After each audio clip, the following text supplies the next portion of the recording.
Hey everybody, Rob here with WePayOffDebt.ca. Hope you're doing well. Coming at you to talk to you with another budget workshop, this time for one of our newest members. This is a married couple, Cliff and Sue Watson, not their real name. They are from Edmonton, Alberta, and they have three kids. Let's jump over there. They have three kids, Casey, who's 11, Paige, who's 8, and Henry, who's 5. Their biggest struggles right now are they are scared about their income. It's unpredictable at the best of times, and now you're adding COVID. The kids are all attending school. The kids get sick, so we won't be able to work. This hits me home right now because, in fact, we are quarantined right now. My kids' daycare had a case, and so they ended up having to stay home because of that. They ended up having to be quarantined. They're quarantined for 2 weeks. So, and I'm quarantining with them. So, this is the way it works, unfortunately, right now.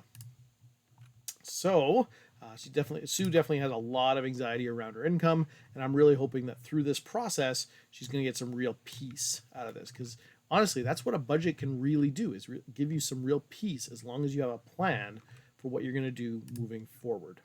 Okay. So here we go. I'm going to be doing this in every dollar for a November 2020 budget for these guys. So we're going to walk through this exactly as I would want you, I'd want anybody else who's never done a budget before to walk through this. So hope you find this useful. If you're interested, please also shoot me a text. I've got a number there, 204-813-6133. Shoot me a text and get in on exclusive offers and deals coming to just my people who subscribe via text. Okay, so ready? Here we go. First thing to bring up is their income. And this is not simple. Simple for Cliff. Cliff has a straightforward normal job, and he makes a total take home of $43.76 per month. And you can see there his total annual pay is about 75 grand a year. So monthly gross is about 62.50, and after taking off taxes and deductions is down to about 70% of that, which is 4,376. Not too bad. Obviously, not a ton coming out of there. If there is retirement coming out of there, I am going to suggest they do what they can to stop it, because these guys, unfortunately, have a lot of debt. Okay. Sue, on the other hand, is works from home as a masseuse part time. She was able to give me some really nice numbers in terms of what's happened these last few months. So you can see October.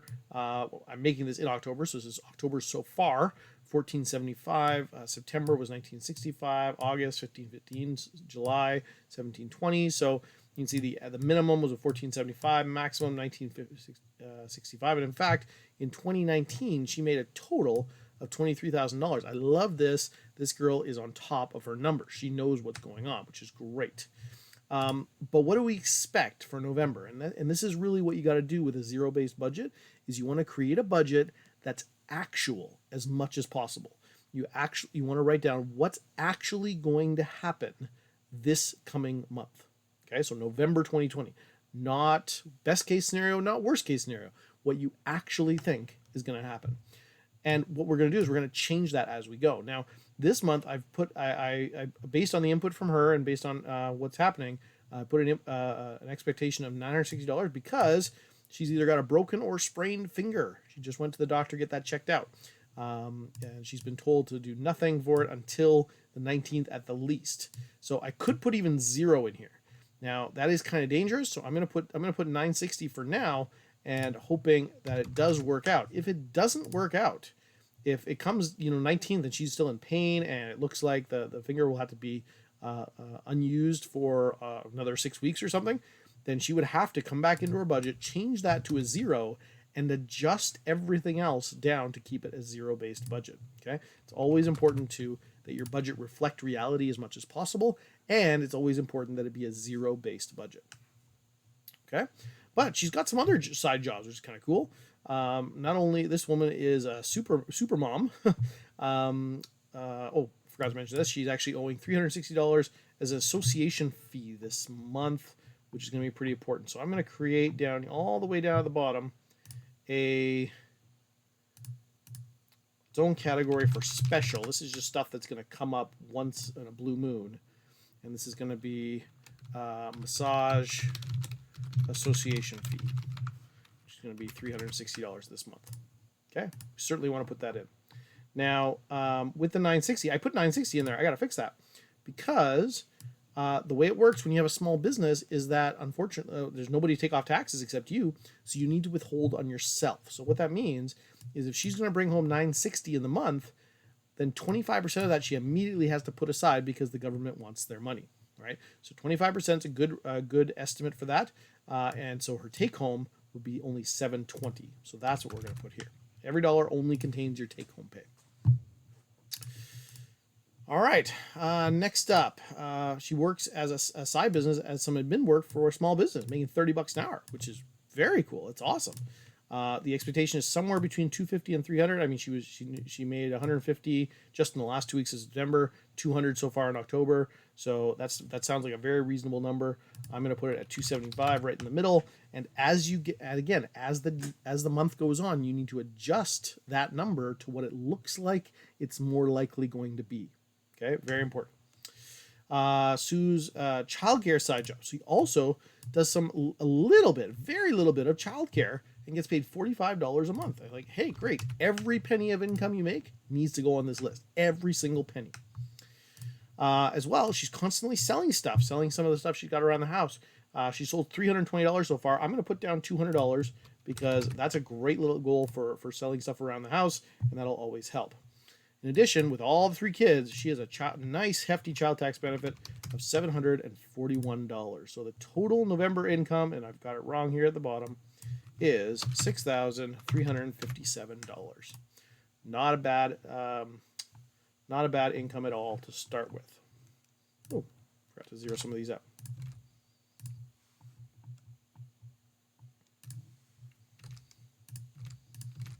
Sorry, some numbers there left over. All right, here we go. I was wondering why is it so low? It's going to be a little bit less just because we've spent now the $360 on the association fee. Okay, good. That takes care of the income. The income is the first thing you should always do. Put your income right at the top of the page, and then we work down from there. Okay, you can do this with every dollar, or you can do this with a piece of paper. Doesn't really take much. Okay. Here we go. Next thing after your income is food. Okay, that is the most important thing. You need to eat. Now, that's not restaurants. I'm going to leave restaurants at 0, but she was able to give me a good estimate of food, and I pushed a little bit, and nope, she's convinced it's $800 even. I'm like, okay, great, $800 for food. Now, food is one of those things that seems to be the most variable, and especially for people who are just budgeting for the first time, a lot of people get it wrong. So feel free to give yourself some leeway on this. But the important thing is, again, as the month goes on, you start seeing exactly what you're doing. You're tracking all your transactions in every dollar. And then what that lets you do is you get more and more accurate to what it actually is. Okay. So for instance, if at the end of the month, so say there's 3 days left in the month and she spent $762. Well, then if she's not going to go grocery shopping again, she expects that that's all she's going to spend. She would then adjust her budget down to $762. Right? So your budget, again, always reflects reality. Okay. That's it for food. Nothing much there. After the food, then, there are 7 very important areas to deal with. And she doesn't have all of them here. They don't have all of them here. But we'll talk through them a bit. All right. First up, giving. Absolutely important. I'm a Christian. I give a tithe myself. So $450 is what they give, which is great. It's not quite a full 10%. Nothing wrong with that at all. As long as they agree in their heart that that's what they're doing, awesome. I'm very happy with that. Next up, utilities.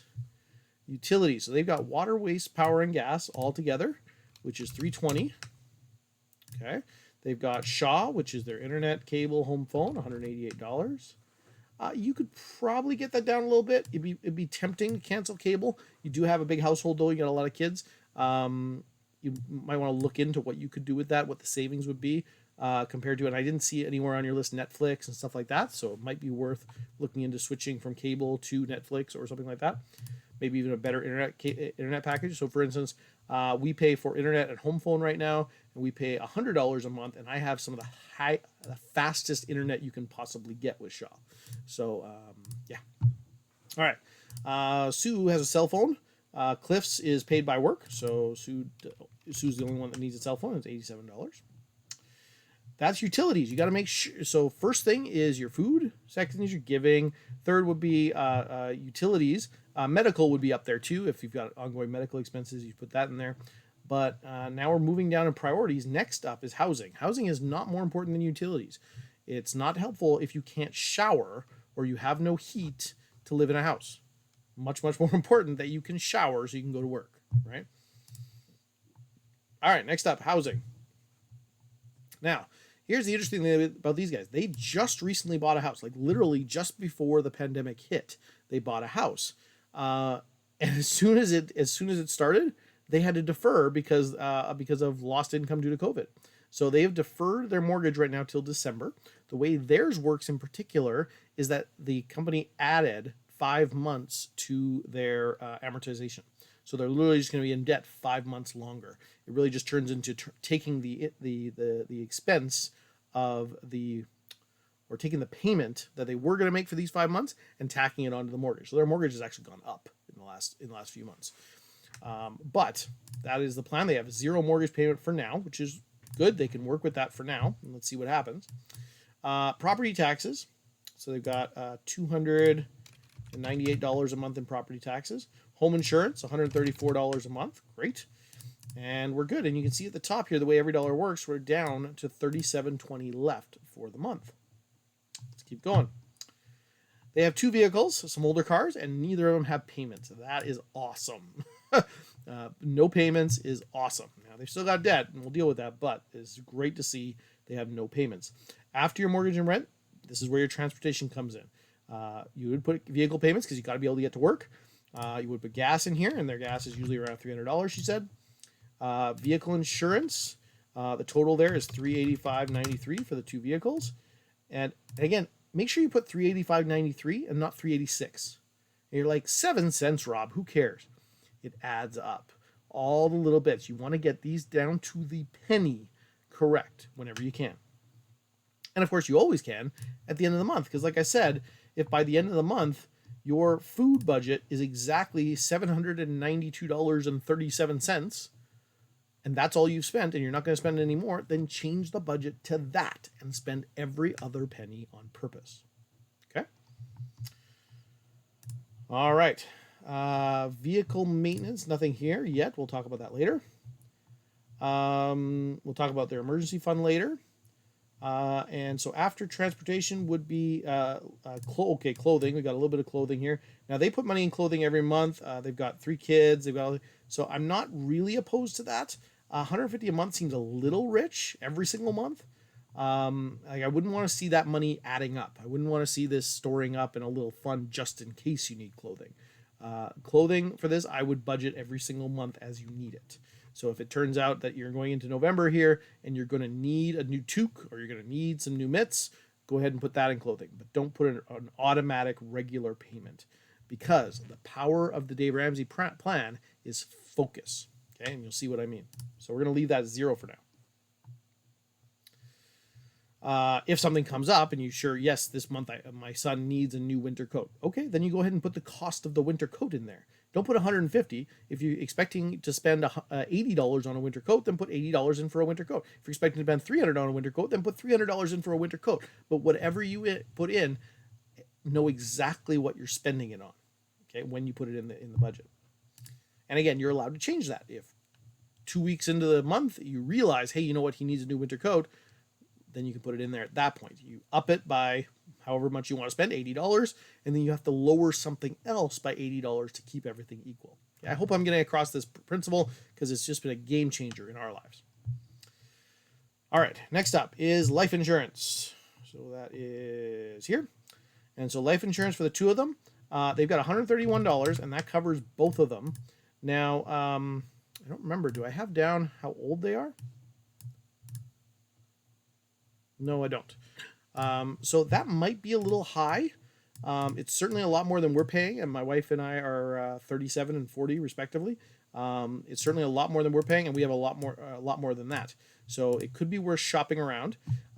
As well, they don't need a 30-year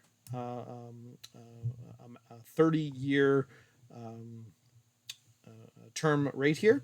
That's that's a little long. You don't need that far out. 30 years from now, you're going to be well off. Let me bring up their details again.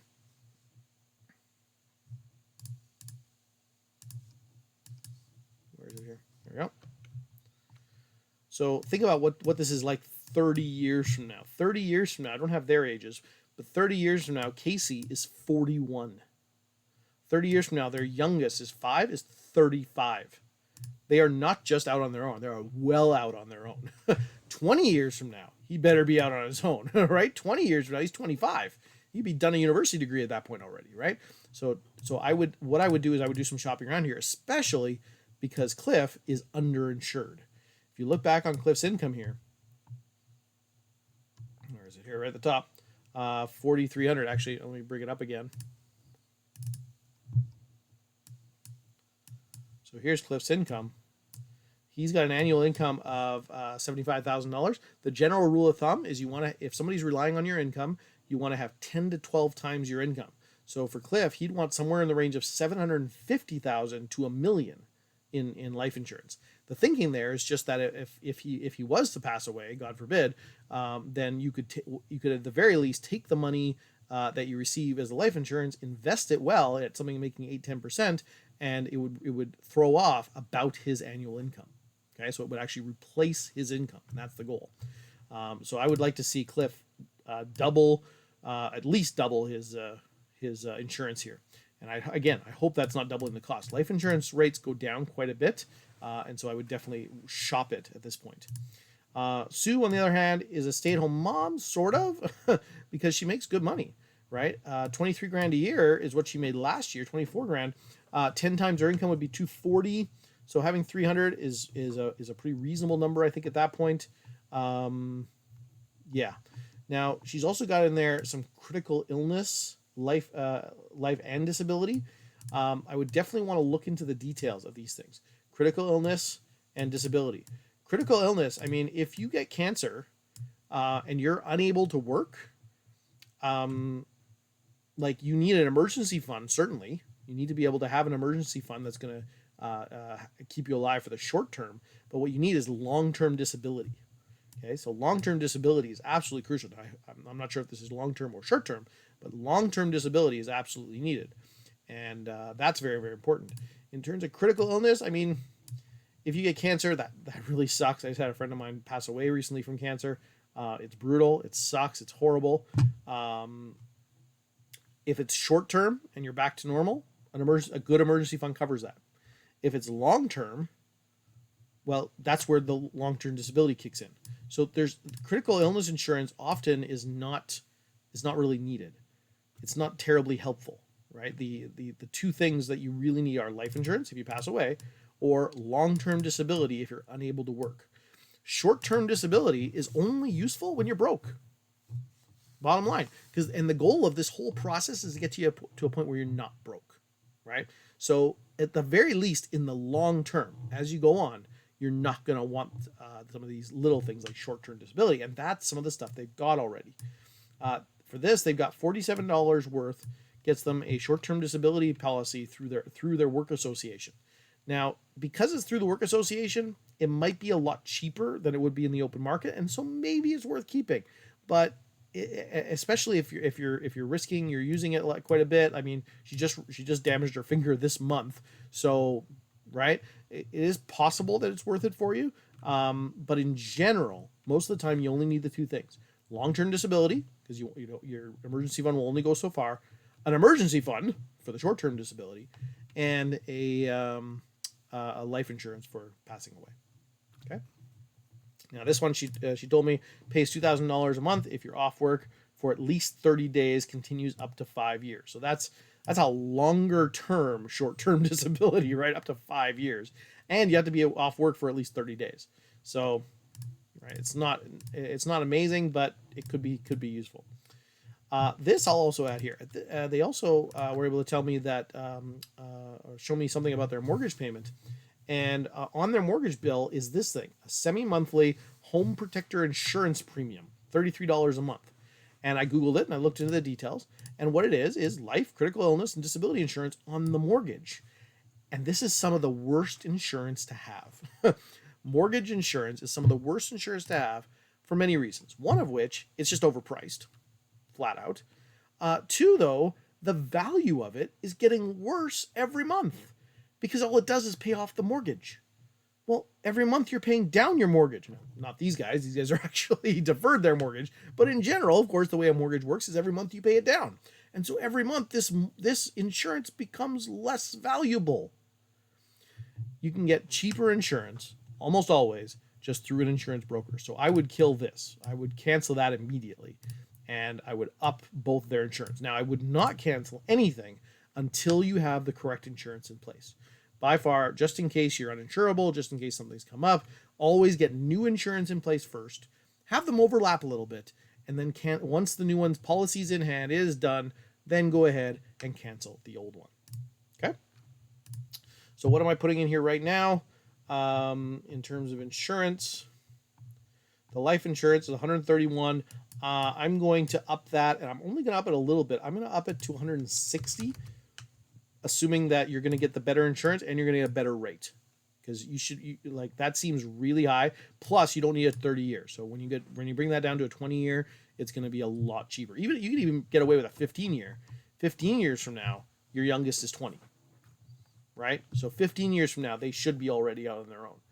And that's all you need insurance for, is as long as somebody is relying on your income. That's the only reason you need insurance. All right. That finishes up the four walls. That finishes off the most important things: the giving, medical, utilities, housing, transportation, clothing, and insurance. Okay? Those are the main things that have to be taken care of. Next up, now we get to the unfortunate debt. And you can see here I've already populated the list with quite a few because it is not short, unfortunately.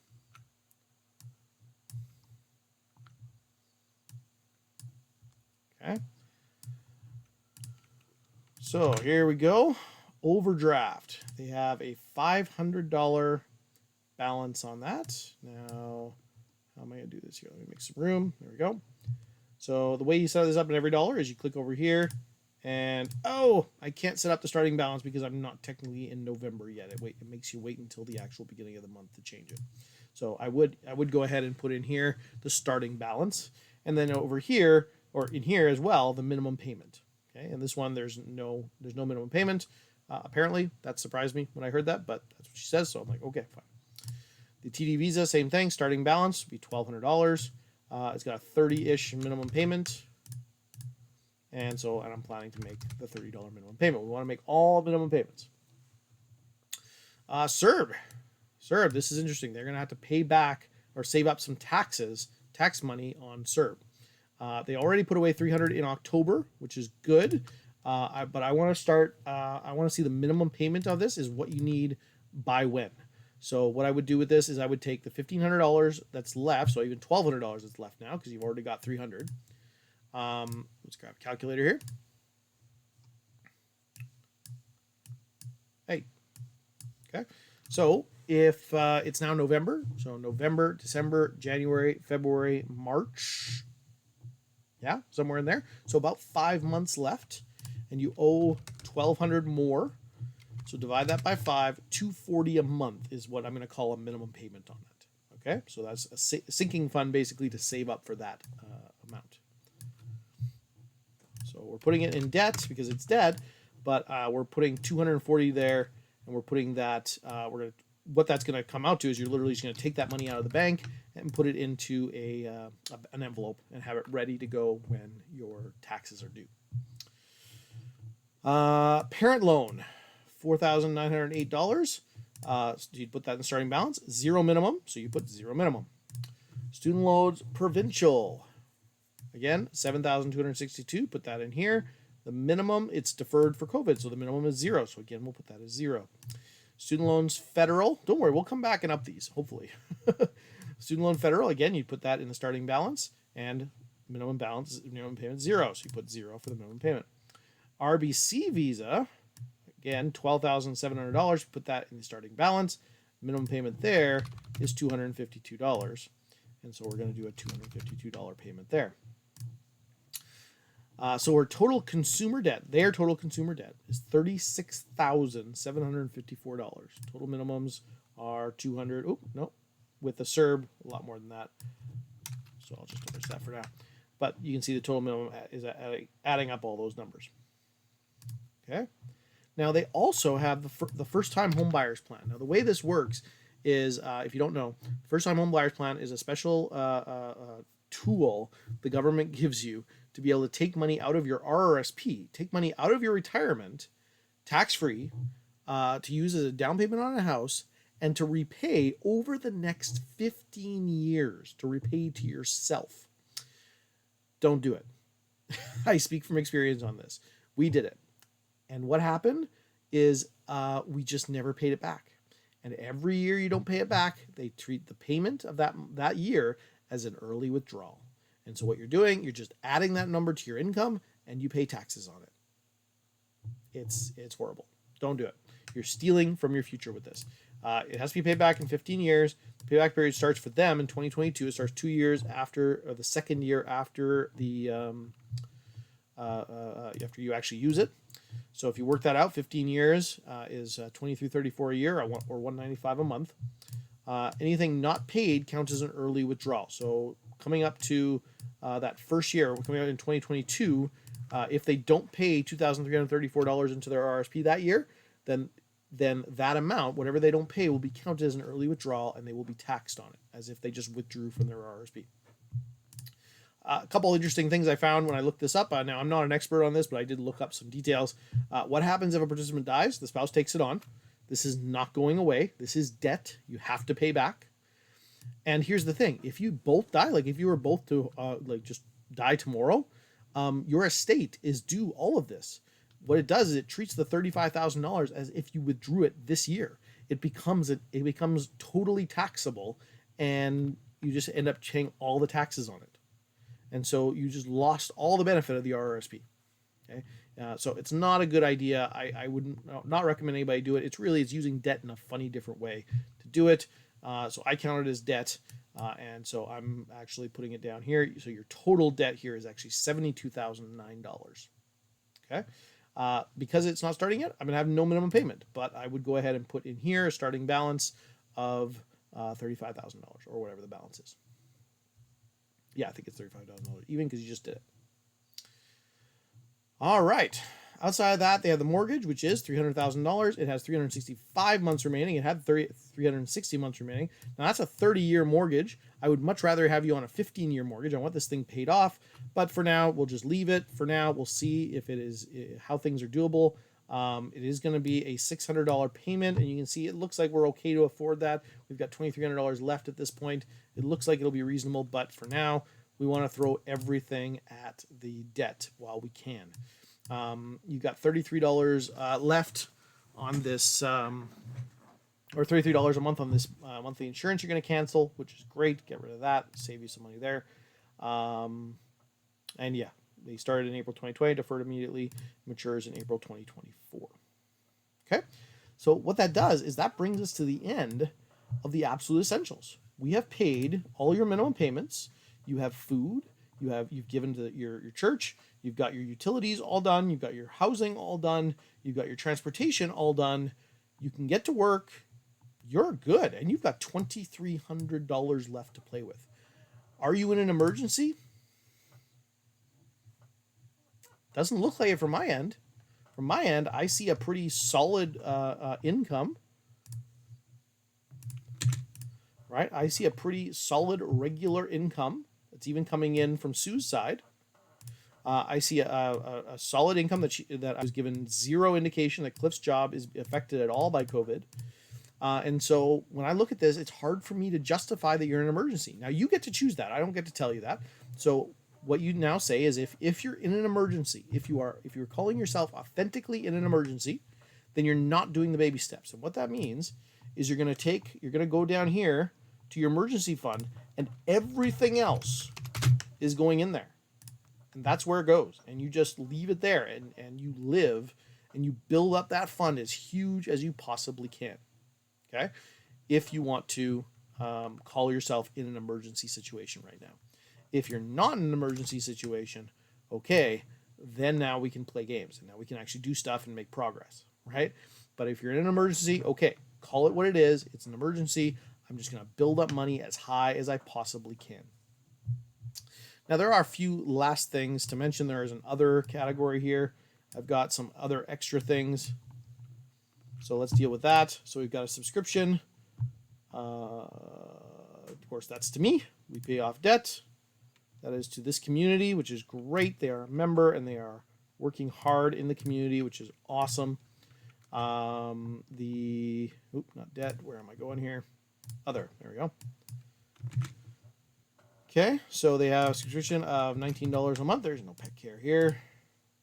There's no child care here. There's no school expenses here. They didn't mention a bank service charge. They probably do have that. Maybe, maybe not. Depends where they bank. They didn't mention it, so I won't include it. They've got a kids allowance or commission. Commission is, if you don't know, commission is what Dave Ramsey calls it because he wants to make sure people, the kids even connect money with hard work. And so we have a $48 kids commission here. Now, what do we have next? We have a sinking fund for a car and vehicle repairs, $400 a month. And what they shared with me was some, there's definitely some fears about their cars and things like this. This is where things get special. So you've got currently saved $939. What I'm going to call that is I'm going to call that your emergency fund, because if a car breaks, you're gonna be in an emergency and you're going to need a repair fund. Okay, so I'm going to put that in here. Now, there was never anything mentioned about having a separate emergency fund. If you already have that, great. But if not, you put that as starting balance, $939. And what do we need to finish that off? Because $1,000 is a suggestion. Oops. $1,000 minus $939, $61 left. So we'll put $61 in there to finish off the emergency fund, and that will be a full $1,000. So $1,000 is done, and you've got that there. Not for buying a new car. No. You're not buying a new car. You are broke. You've got tons of debt. That is there in case something serious goes wrong. Now, at this point, they also bring up all this. Look at this. This is what happens when they buy a new house. They buy their house. They look at this and they say there's a whole bunch of things around the house that need to be done. They've got sinking in fact, they said all extra money right now is going towards a sinking fund for the house. New front door is needed, more energy efficient. New heating for the daughter's room, $300. The vents don't work properly. New windows plastic to insulate them, $50. Finish the drywall and electrical in an unfinished basement, $1,200. And they partially paid an electrician back in May. They need a permit to finish it off. Having trouble getting permit due to COVID. We just want to finish off because we started it and we owe our electrician. Now, here's the thing. You are always going to find things around the house that you would want to be done. Always. There is always more to be done, always stuff to do that you could do. The key is you don't need to do it. So for instance, a new front door that's more energy efficient. You don't need that. Unless your door is falling off or has a massive hole in it. It's energy inefficient because it has a big, giant, like a hole like this in it. Somebody could crawl through. If that's the case, okay, go ahead, replace your door. But if you're just getting the door because it's more energy efficient, you're fooling yourself. The energy efficient is not going to make up for that. Like, how much are you actually going to save? I mean, your entire utility bill, your power, and your heat and everything like that is inside of the $320 a month. If it dropped by $100 a month because you got this amazing door, it still takes 8 months to make that back. And you're in the middle of, you have a massive amount of debts. You're $72,000 in debt. So no, I would not see this as worth it right now at all. I would leave the door, deal with the door as it is. If it's falling off, repair it. If it's got a hole in it, patch the hole, right? When we're getting out of debt, we want to do everything possible to get out of debt. And that means things like this just don't get done. Now here, heating for the daughter's room. Yes, of course, the daughter needs heat. What does that look like? Is it going to be $300 to get some new heating in there? Or is it going to be $50 buying a heater? And maybe a used heater, right? It depends on the daughter. It depends on a lot there. But that's the thing. You want to start looking at options there. What is the minimum I need to do to get this done. The goal here is to get your daughter's room done up right. But the fastest way to do that is to get out of debt. The fastest way to wealth is to get your debt under control. Get yourself in a place where you have a solid footing to actually launch on. Trust me, we tried for 10 years when we bought our house. We had these blinds on the windows that were these cheap builder blinds. The house was only a couple years old when we bought it, and it still had the blinds on it that the builders put on. Literally paper blinds. Okay, these were embarrassing. We thought they were ugly. Of course, totally energy inefficient. They're not keeping out the sunlight, and they're not keeping in the heat. We could have justified it in any way we wanted to. But in fact, we never had the money. And then while we were getting out of debt, we had the money because we had an emergency fund, but it was not an emergency. The goal was to pay off the debt with everything we had. And so we threw everything we could at the debt. And then you know what happened? As soon as we were out of debt, we built our emergency fund. As soon as we had the emergency fund, we actually had money. We finished our emergency fund in February or March, and that following summer, we did a bunch of things. $500 took care of a huge number of the blinds in our house. It was amazing. We saved up that summer and bought a new used car that because our car had been just barely holding on. We've been going to the dealership, the mechanic, and just telling them, guys, I don't need this to be repaired perfectly. I just need it to keep working for another year or two. What can you do to duct tape it together? Okay, like we were paying the absolute minimum we could just to keep it going, and then all of a sudden we have all this money available because we've been throwing so much of the debt and so much of the emergency fund. Now all that money was freed up, and in a summer we saved up and got a new used car. In a summer, like it was just incredible. So you can take care of a lot of this stuff after baby step 3, after you've got that fully funded emergency fund. So I would put that at an absolute minimum. Do whatever the minimum is to do that. And for the budget, and certainly you could even, I'm just going to put that up here. Let's put that down into a special. Let's call it daughter's room heating, and I'm going to put in $50 there, and let's put in the insulate the windows. I know lots of people actually have to do that. We'll put $50 in there. And the basement, I mean, I'm sitting in an unfinished basement right now. Okay, like unfinished basement, you'll be okay. Now, this kind of bothered me though when you said we just want to finish off because we started it and we owe our electrician. Do you have more debt? Do you actually have more debt here? Because this is the thing, is that if like you're already in a heap of trouble here, to have a total consumer debt of $37,000 and a total, including the homebuyer's plan, of $72,000. This is a lot of debt. This is already going to take you a while to get rid of. If you've got more, if you've already given some money to an electrician, I would seriously consider just calling that, you know what, I can't do it right now. Keep the money. I'm sorry. We wasted your time. Like I would seriously consider that, because just one, to have that off your plate, and two, to the feeling of yourself saying, we are this dedicated to getting out of debt. I'm going to make this happen. Because honestly, you can't wander out of debt. You can't just accidentally get out of debt. You cannot accidentally get out of $72,000 of debt.